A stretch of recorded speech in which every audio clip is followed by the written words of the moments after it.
Totoo ba na yung mga condos dito sa Pilipinas, 50 years lang ang tinatagal? Isa to sa mga questions ng mga clients namin. Well, here's the 4 things na dapat alam mo bago ka bumili ng kondo. Number 1, the Republic Act 4726 or the Condominium Act. Ayon sa batas na to, hindi porke umabot sa 50 years ang isang building ay dapat na itong gibain. Yung 50 years na tinutukoy ng karamihan is yung economical life ng isang building. Kung dapat na ba itong tawagin na obsolete or uneconomical. Number 2, sino ang may-ari ng lupa? Dapat alam mo kung yung kondo na kinuha mo ay freehold or leasehold.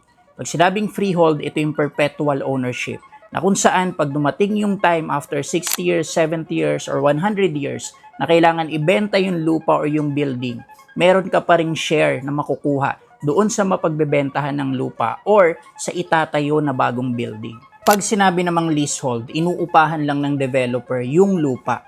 And after the contract, like 25 years, 50 years, dapat nang ibalik ng developer yung lupa doon sa may-ari.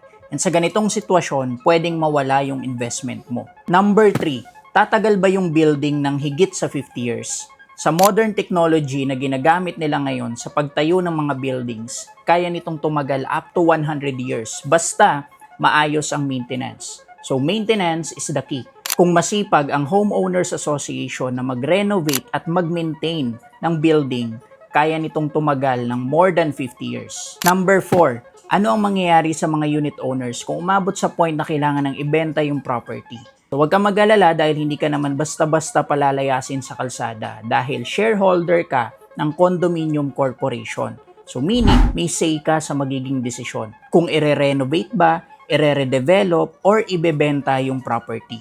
Kung halimbawa na ang desisyon ay ibenta yung property, yung kikitain ay hahati-hatiin ng mga unit owners depende sa laki ng unit nila. So again, hindi automatic after 50 years ay gigibain na yung kondo.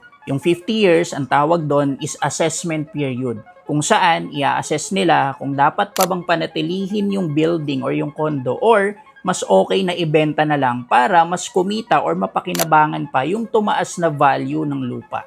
Kung naliwanagan ka and nakatulong tong video na to, kindly share it to your friends and family. Again, my name is Lester, your trusted licensed real estate salesperson, and see you soon sa site.